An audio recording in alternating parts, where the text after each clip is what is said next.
현실 사이라는 제목을 가지고 말씀을 전가하도록 하겠습니다.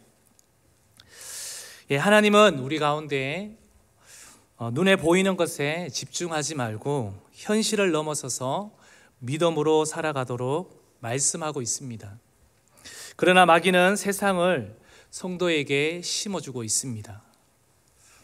뭘로 심고 있습니까? 금방 읽었던 요한 1서 2장 16절의 말씀처럼 바로 육신의 정욕입니다.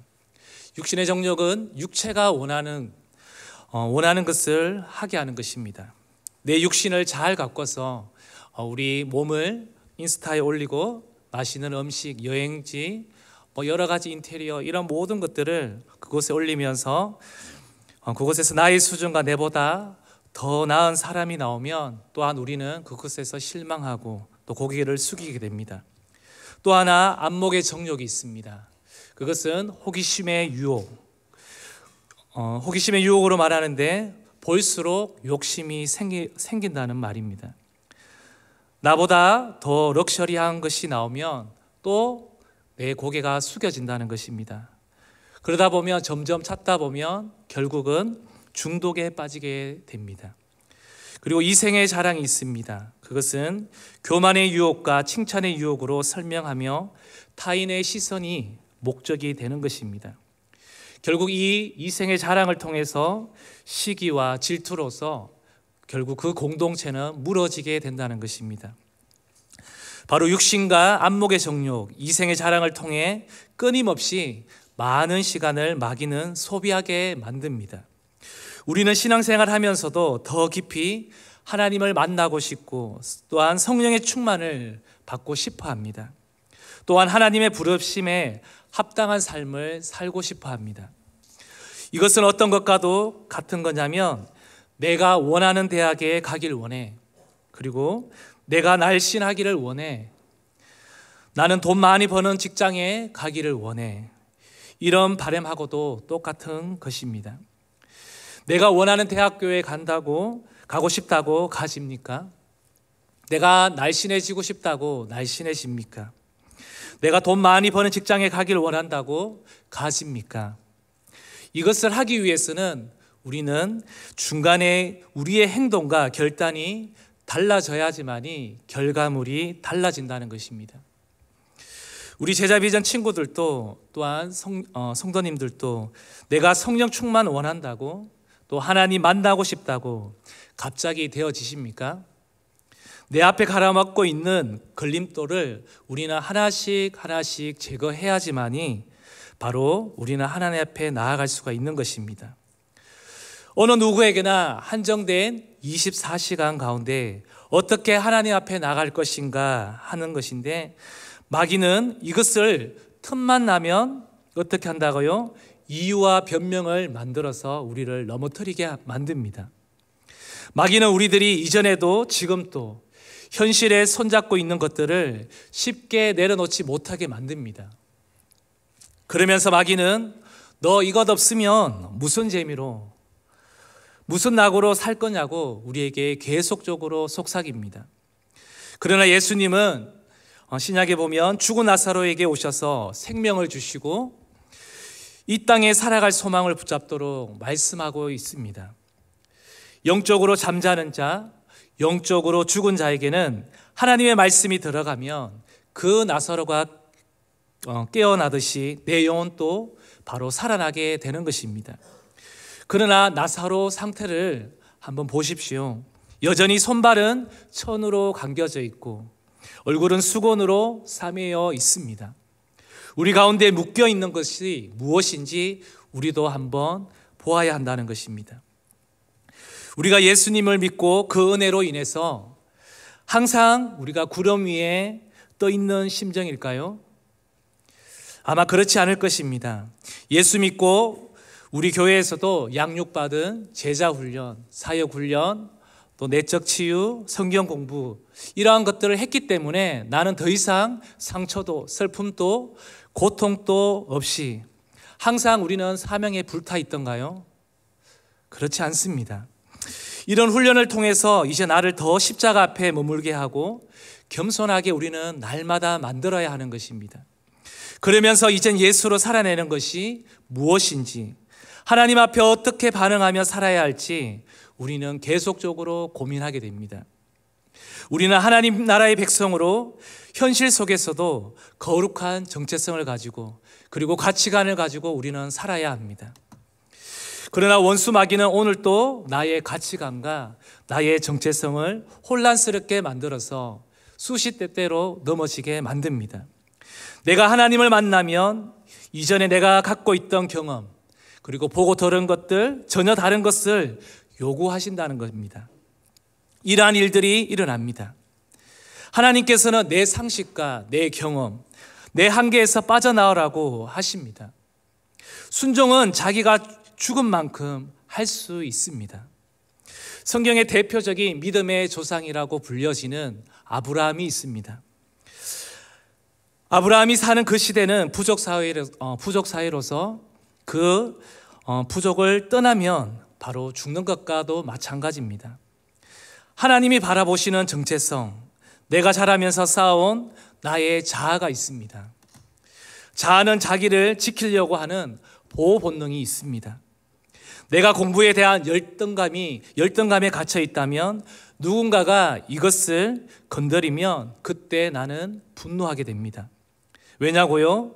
내 자아가 누르고 있던 공부라는 비교의식이 손상을 입었기 때문에 그 방어 기제가 나타나기 때문에 그렇습니다. 이러한 세상 속에서 가치관과 정체성 혼란이 오게 되는데요. 성경은 이러한 부분을 이렇게 말씀하고 있습니다. 디모데후서 3장 2절 말씀입니다. 사람들이 자기를 사랑하며 돈을 사랑하며 자랑하며 교만하며 비방하며 부모를 거역하며 감사하지 아니하며 거룩하지 아니하며. 뭐라고 말합니까? 제일 앞부분에 자기를 사랑한다고 했습니다. 이것이 바로 마지막 때의 우리들의 모습을 아주 적나라하게 보여주고 있습니다. 내 자아를 사랑하게 된다고 말하고 있습니다. 상처에 갇혀 있으면요, 비교당한 것, 그리고 배신당한 것, 누구에게 사기당한 것, 저 사람이 나를 무시한 것들, 이러한 모든 것이 어떤 문제 앞에 막닥뜨려지면 바로 그것이 수면 위에 떠오르게 됩니다. 그런데 진짜 예수님을 만나고 믿음이 있는 사람은 내가 쌓아왔던 경험과 자아가 아니라 이제 나는 하나님의 말씀으로 살겠다 결정하며 믿음으로 옮기는 이야기가 바로 하나님의 말씀입니다. 내 자아와 내 처지, 상황 속에 있는 사람은 그 상황 속에서 헤매이며 탈출할 수가 없습니다. 그런데 도저히 문제 앞에 현실을 보면 말씀을 받기가 힘들지만 그때는 육신의 눈이 아니라 말씀을 바라보고 믿음으로 반응할 때 그 속에서 주님이 주시는 바로 영의 세계가 열리는 것입니다. 우리는 어려운 상황 속에서 기도하고 붙들 때 하나님께서 그 상황을 이기도록 믿음의 도전들을 그때마다 주십니다. 그런데 믿음의 도전을 받았지만 막상 우리가 이 현실 밖으로 나오면 현실은 만만치가 않습니다. 우리가 기도했던 것과는 다르게, 우리가 도전받았던 것과는 다르게 그 현실이 만만치가 않습니다. 아브라함을 한번 보십시오. 갈대아 우르를 떠나는데 분명히 하나님께서 너를 통해서 어떻게 하신다고요? 민족의 조상이 된다고 분명히 하나님께서 약속하셨습니다. 저 하늘을 바라보아라고 말씀하십니다. 저 별들을 세어보라고 하시는데 아브라함은 그 약속 이후에 아브라함은 연로한 아내를 보게 됩니다. 이미 자신의 아내는 여자로서의 태가 열리는 가능성은 벌써 끝이 났습니다. 현실과 믿음에서 오는 이 차이를 어떻게 상식으로도 이해가 되지가 않습니다. 현실과 믿음 사이에 바로 오류가 생긴 것입니다. 기다리다 안 되니까 어떻게 되었습니까? 결국 아브라함은 그 땅을 떠나기는 합니다. 믿음으로 떠납니다. 그러나 자녀의 출산에 있어서는 그는 인본주의 생각으로 현실을 바라보며 따라가게 됩니다. 결국 아브라함은 첩을 통해서 이스마엘을 낳게 됩니다. 하나님 말씀 앞에 끝까지 신뢰하고 기다렸으면 되는데 말입니다. 분명히 하나님이 약속하셨는데 아브라함처럼 우리도 똑같이 고민을 하게 됩니다. 보이는 것으로 판단합니다. 그리고 상황으로 우리는 결정을 합니다. 또한 내 방식대로 해결을 합니다. 그래서 우리는 인생을 돌아가거나 후회하는 것을 종종 우리는 경험하게 됩니다. 그런데 하나님은 신실하시기에 결국은 하나님의 말씀을 꼭 이루십니다. 결국 신앙은 현실과 믿음의 문제 앞에 하나님의 말씀으로 인내하느냐, 아님 다시 내 경험과 내 상식을 갖고 결정하느냐의 그 차이가 있다는 것입니다. 히브리서 11장 6절을 우리 한번 볼까요? 믿음이 없이는 하나님을 기쁘시게 하지 못하나니 하나님께 나아가는 자는 반드시 그가 계신 것과 또한 그가 자기를 찾는 자들에게 상 주시는 이심을 믿어야 할지니라. 앞에서 뭐라고 말합니까? 믿음이 없이는 말하고 있습니다. 믿음이라는 것이 무엇입니까? 추상적인 단어입니다. 눈에 보이지 않습니다. 잡히지 않습니다. 신앙생활도 두 마음을 품고 하나님을 경험할 수가 없습니다.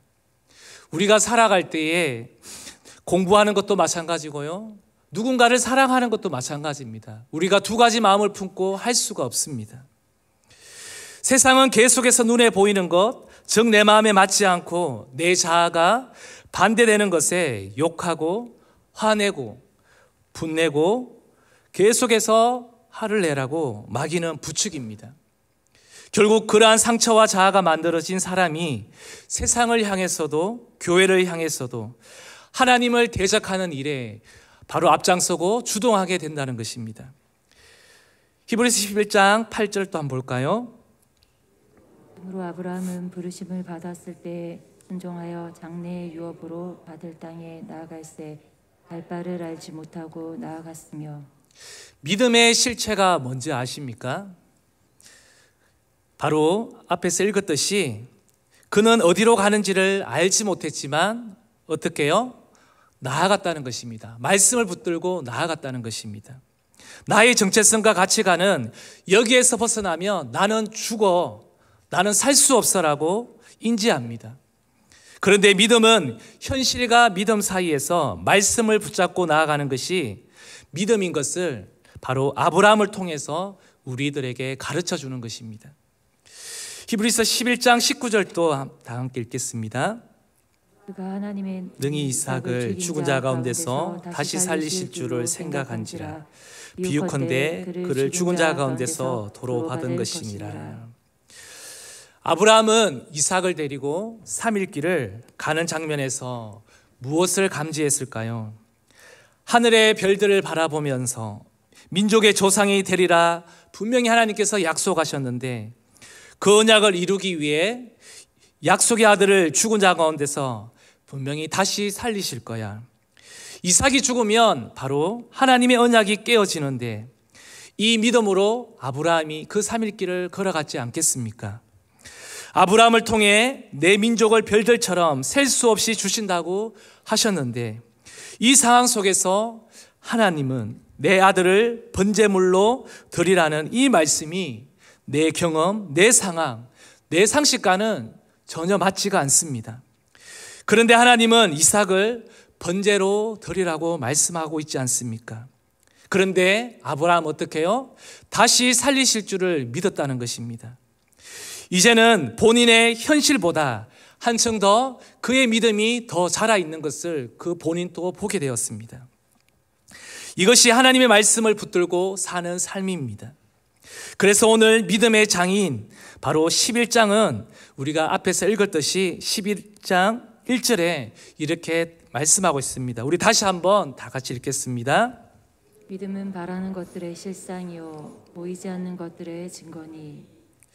우리는 눈에 보이지 않아도 믿음으로 바라고 확신하는 것이 바로 그것이 믿음이라고 성경은 계속해서 우리에게 말씀하고 있습니다. 하나님께서는 아브라함을 통해서 큰 민족을 이룬다고 하셨는데 아브라함은 이삭을 낳고 이제는 야곱을 낳고 언제 큰 민족을 이루나 하지 않았을까요? 현실을 보면 정말 불가능해. 이건 안 돼. 육신으로 볼 때는 하나님의 약속이 언제, 어느 세월에 별들과 같이 이 자손이 이루어질까 생각이 들지 않았겠습니까? 그러한 모습이 바로 창세기 17장 17절에는 보면 이렇게 나옵니다. 아브라함이 엎드려 웃었더라고 말이 나옵니다. 어쩌면 하나님의 그 약속에 대해서 어쩌면 콧방귀 뀌면서 허허 웃었다는 것입니다. 어떻게 이 약속이 이루어질까 하는, 바로 마귀는 그때 우리에게 참소시킵니다. 이건 안 돼, 불가능하다고 계속해서 우리에게 속삭입니다. 또 이어서 야곱을 계속해서 보면요, 자기의 노력으로 다 해봤습니다. 삼촌으로부터 배신과 또한 섬김, 둘러간 인생, 형들에게 붙들리면 죽는다는 두려움, 공포와 평강이 그에게는 없었습니다. 비겁한 야곱, 형들을 만나러 갈 때 그는 어떻게 했습니까? 본인이 제일 뒤에 뒤따라갔습니다. 그 모습을 보아도 우리는 알 수가 있습니다. 인생 가운데 고난을 하나님께서는 분명히 주십니다. 왜 주실까요?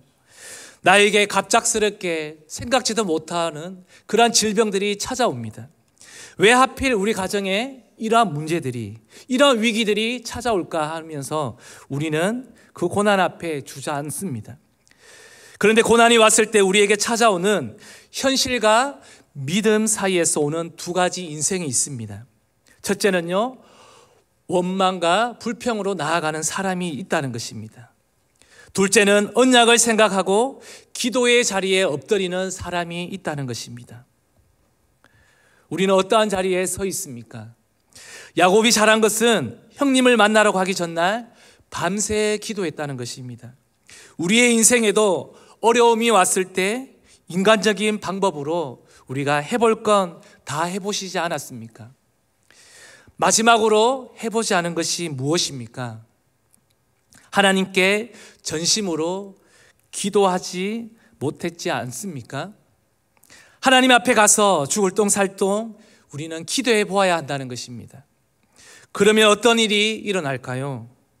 바로 야곱이 기도하기 전에는 그 400명이라는 형 에서의 군대가 그 군대 숫자 앞에 야복 강가에서 앉아있는, 두려운 마음으로 앉아있는 야곱의 모습을 볼 수가 있습니다. 그러나 야곱은 밤새 기도하면서 야곱의 육신적인 모습은 깨어지고 그분을 온전히 신뢰하지 못하고 자신의 꾀로 살아왔던 그 지난 삶을 그 현장에서 무너뜨립니다. 천사에게 필사적으로 매달리고 붙드는 장면을 우리는 볼 수가 있습니다. 하나님은 야곱에게 너는 더 이상 야곱이 아니라 이스라엘이라고 불러주십니다. 이 사건은 바로 천사와 실험했던 그 장면입니다. 어쩌면 하나님과 밤새 우리가 부르면서 하나님 앞에 실험했던 것과도 같은 것입니다. 이렇게 기도하지 않겠습니까? 하나님, 저는 야곱입니다. 저는 이 야곱에서 벗어날 수가 없습니다. 그런데 하나님 계속 말씀합니다. 아니, 너는 이스라엘이라고 말씀하십니다.